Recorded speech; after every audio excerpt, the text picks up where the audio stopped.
Hello and welcome to Silver Screen Smackdown. I am your host, Alec Roman, and today we'll be throwing down the only way three movie nerds know, absolutely screaming at each other. Our three fighters today are Eric Almquist, Wyatt Mays, and Tom Smith. How you guys doing today? You guys ready? Ready to yell about some movies? I'm always ready to yell.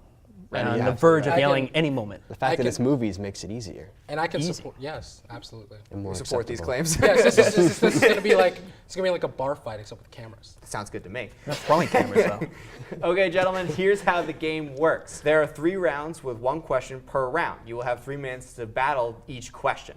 Before that, you will get a chance to give an opening statement about your answer, and then the round will begin. So, the first question, who is the best director of the last 15 to 20 years? Eric, lead us off. All right, so best director past 15, 20 years, Christopher Nolan. He began his film career 20 years ago, did his first feature the following, huge independent movie, very well received critically and by audiences. Perfectly understandable. Wyatt, who you got? I got Paul Thomas Anderson, which is a name that not a lot of people know, but you know his movies. His first real breakout movie, which is exactly 20 years ago, is sorry, forgot the name of it, Boogie Nights. All right, Tom, who do you got? Who's your best director? My choice for best director in the past 15 to 20 years is Steven Spielberg, which is an interesting choice, you might think, because Steven Spielberg, he's been around for a while, you know, so, you know, last 15, 20 years, you know, you might not think, you know, maybe his past stuff is better than that. I disagree. I mean, 20 years ago, Saving Private Ryan, 1998, I mean, great film. I mean, widely known as, you know, one of the best World War II films, for sure. All right, well, we've all given our 3 answers. Put the 3 minutes on the clock. Guys, argue with each other. Let the battle begin. Yeah, I'm going to go after Steven Spielberg first. Because here's the thing with Steven Spielberg is that he hasn't made a good movie in a very, very long time. Like, yes, he had The Post last year, which was like okay, but it's like not like one of the best journalism movies I've ever seen. Honestly, I cannot watch. Steven Spielberg is well known for his journalism films. Yeah, but no. You're gonna sit there and try to tell me like he's one of the best guys of the last 15, 20 years, and his last really notable Oscar-nominated movie, it really wasn't even that good. Shit. I did watch Let's it. face facts. If you were to ask anyone in this room, who here saw Phantom Thread? There's not many people in the room. Now that there's not as many people in the room, because no one's seen the movie. I'm talking about a general audience. They're not going to see a Paul Thomas Anderson film. How many people have seen Magnolia? Movies are actually like The Dark Knight. The Dark Knight. Which you're a huge fan of, I'm sure. You do not like The Dark Christopher Knight, Nolan though. fan. We have you on tape saying you don't like The Dark Knight, though. This is true. But Dunkirk came out, they're like, oh, Christopher Nolan's doing that, we got to see Dunkirk was Inception. Dunkirk People was talk not that about good of a movie. Dunkirk was I'm disappointing. sorry. Dunkirk was very disappointing. 92%. Also, you want to talk about was it the visual Best effects? That's Picture the only nomination, thing. or was it the 92% Yeah, on we're Rotten putting Tomatoes? a lot of faith in the Okay, Academy Rotten here, my Tomatoes friend. is just like 92% on Rotten Tomatoes Tomatoes say is the more than the Academy. Academy. The Academy, and you can look at the audience. Everybody score. lobbies for those nominations and the wins. It's not about what film is the best. Cool. What actor or actress has the best film resume?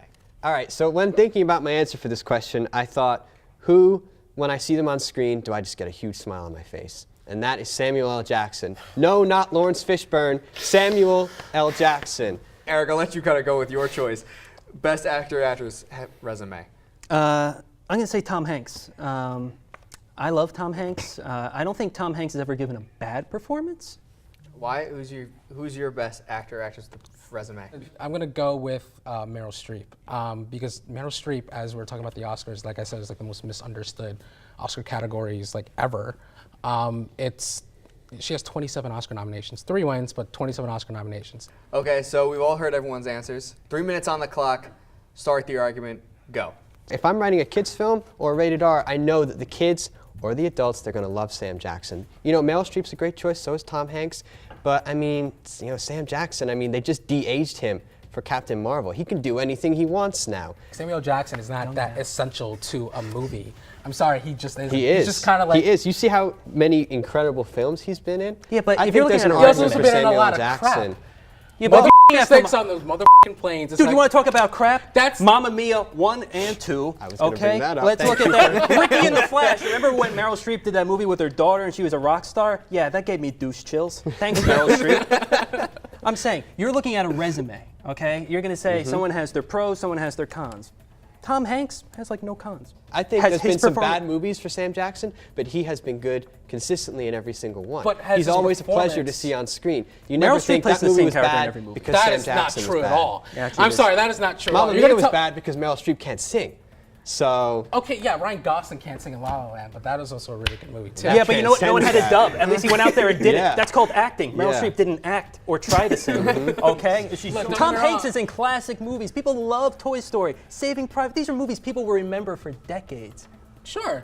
Yeah, Everyone people will are going to remember everyone half will of Meryl same with Streep's Samuel Everyone L. movies. that- Jackson. everyone remember that Same with movie, but, Samuel L. like- Jackson. Dude, he was in the RoboCop remake. I can't. I'm sorry. He makes No, everything. Samuel He was in the Jackson- I'm Return sorry. of Xander Cage. Samuel L. Jackson is a delight.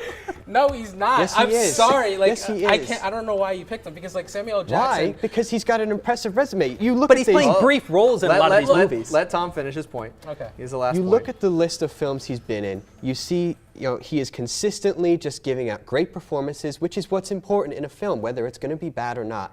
He can transcend a bad film and, leave the viewer with a smile on their face, which is what I want if I'm hiring an actor. But for the last question, Wyatt, I'll lead off with you. What is the best generation-defining movie of all time? I'm gonna start off by saying like this is like a question that took me like days to like really like kind of tackle because like what you're really saying is a movie that inspired other filmmakers.